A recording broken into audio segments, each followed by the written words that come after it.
করলে না পারি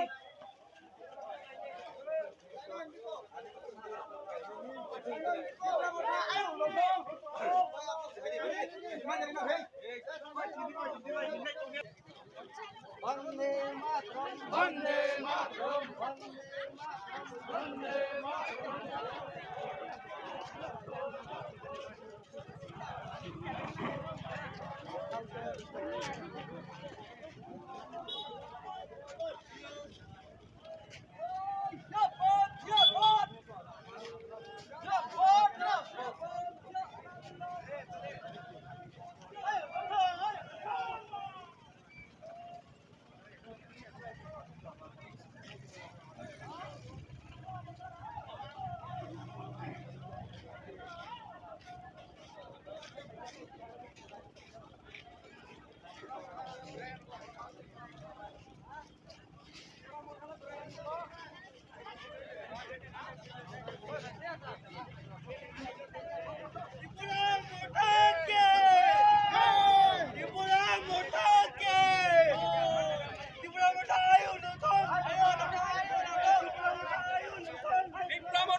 ভারতীয় জনতা পার্টির সকল স্তরের কার্যকর্তা সবাইকে আজকে সমাজস্থলে সবাই থাকিয়ে প্রভারী শ্রী সায়নচন্দ্র মহাশয়, উপস্থিত আমাদের রাজনগর প্রেরণা ভূতের বর্ষভাপতি শ্রী বিপ্লব মহন্ত মহাশয় সহ আজকে আমার সবাই উপস্থিত আমাদের রাজনগর 11 নং শক্তি কেন্দ্রের ইনচার্জ শ্রী ইঞ্জুমণি মহাশয় সহ উপস্থিত ভারতীয় জনতা পার্টির সর্বস্তরের কার্যকর্তাগণ, বাজারের উপস্থিত ক্রেতা বিক্রেতাগণ সবাইকে আমি আমার ব্যক্তিগত তরফ থেকে এবং ভারতীয় জনতা পার্টির পক্ষ থেকে সবাইকে গৌরী অভিনন্দন ও শুভেচ্ছা জ্ঞাপন করছি। আসন্ন লোকসভা নির্বাচন 26শে এপ্রিল আসন্ন লোকসভা নির্বাচন, সেই নির্বাচনে আমরা আমাদের প্রত্যেকেই আমাদের ভোটাধিকার প্রয়োগ করব এবং আমাদের এই পূর্ব ত্রিপুরা আসন থেকে বিপুল সংখ্যক ভোট দিয়ে আমরা রাজ পরিবারের মাতা শ্রী মহারানী প্রতিকৃষ্ণ দেববর্মানকে আমরা বিপুল করে আমরা জয়ী করব এবং আমাদের ভারতের যশস্বী প্রধানমন্ত্রী শ্রী নরেন্দ্র মোদী পুনরায় তৃতীয়বারের জন্য ভারতবর্ষের প্রধানমন্ত্রী হবেন, ওনার মন্ত্রিসভা ওনাকে আমরা পাঠাবো। সেই শপথ নিয়ে আমরা আজকে যে আমরা সভা কাজ চালাচ্ছি এবং প্রতিনিয়ত আমরা বিভিন্ন সভায় মিলিত হচ্ছি। আসলে আমরা যে দেশের যে প্রধানমন্ত্রী, আমাদের দেশের অনুপ্রেরণা, আমরা এমন প্রধানমন্ত্রী পেয়ে আমরা গর্বিত। কারণ আমরা স্বাধীনতার পরে আমরা দেখেছি আমাদের দেশের প্রধানমন্ত্রী নরেন্দ্র মোদী, উনি যেভাবে আমাদের ভারতবর্ষকে অগ্রগতির দিনে যাচ্ছেন, সেটা আমরা অত্যন্ত আনন্দবোধ এবং গর্ববোধ হয়। ভারতবর্ষ উনি যে নদী সৃষ্টি করেছেন বিশ্বের মানচিত্রে, ভারতবর্ষ গোটা পৃথিবীর মধ্যে আজকে G20 সম্মেলনে আমাদের ভারতবর্ষ সেই আমাদের প্রধানমন্ত্রী সেই সভায় সভাপতিত্ব করতে পেরেছেন। সেই সভায় সভাপতিত্ব করছেন আমাদের যুবরাজনগর মন্ডলের এসটি মোর্চার সভাপতি বিজেপি ত্রিপুরা মহাশয় এবং উপস্থিত আছেন আমাদের যুবরাজনগর মন্ডলের বিভিন্ন কার্যকর্তারা এবং এই 13 নং বুথের যিনি বুথ সভাপতি আমার শ্রদ্ধেয় দাদা এবং ভারতীয় জনতা পার্টি পাপিটি মোর্চার ত্রিপুরা প্রদেশ কমিটির প্রাক্তন জেনারেল সেক্রেটারি কান্তি গোপাল দেবনাথ, বর্তমান কৈলাসহর মন্ডল বিস্তারক আমার শ্রদ্ধেয় দাদা এবং আমার মাইকের আওয়াজ যারা শুনছেন এই আনন্দবাজারের ব্যবসায়ী বন্ধুরা এবং যুবক ভাইয়েরা, সবাইকে আমার ব্যক্তিগত তরফ থেকে যুবরাজনগর মন্ডলের তরফ থেকে গৌরী অভিনন্দন। আপনারা নিশ্চয়ই জানেন 2024 সালে ভারতীয় জনতা পার্টির তথা সারা ভারতবর্ষের মধ্যে যে লোকসভা নির্বাচন, সেই লোকসভা নির্বাচনকে সামনে রেখে আজ এই বাজার সভা। সেই বাজার সভার মেইন উদ্দেশ্য হল এখনো যারা বিরোধী দলের ঝান্ডা নিয়ে সিপিএম এবং কংগ্রেসের ঝান্ডার কাঁধে নিয়ে বলছেন ইন্ডিয়া জোট, তাদেরকে কিছু প্রস্তাব দেওয়া এবং তাদেরকে কিছু প্রশ্ন করা। কি প্রশ্ন?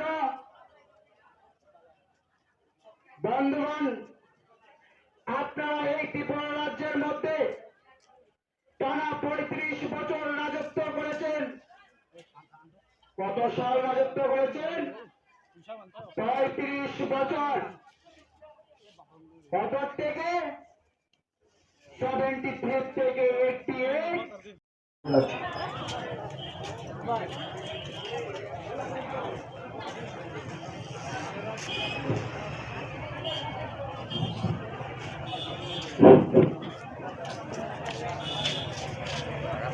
কুলংখা যতরা সাঞ্জা কাহাম, নমস্কার সবাইকে। আজকে এই 13 নং বুথে বাজার যে সভাটা, এই সভার সভাপতি বিজেপি ত্রিপুরা মহাশয় এবং ভারতীয় জনতা পার্টির কার্যকর্তাগণ সবাইকে আমি বিষয় নেই যদিও এবং ভারতীয় জনতা পার্টির এবং ত্রিপুরা মাথা থেকে বিভিন্ন কার্যকর্তাগণ আমার ব্যক্তিগত তরফ থেকে সবাইকে নমস্কার এবং আমি দুই এক কথা বলার চেষ্টা করছি। তাও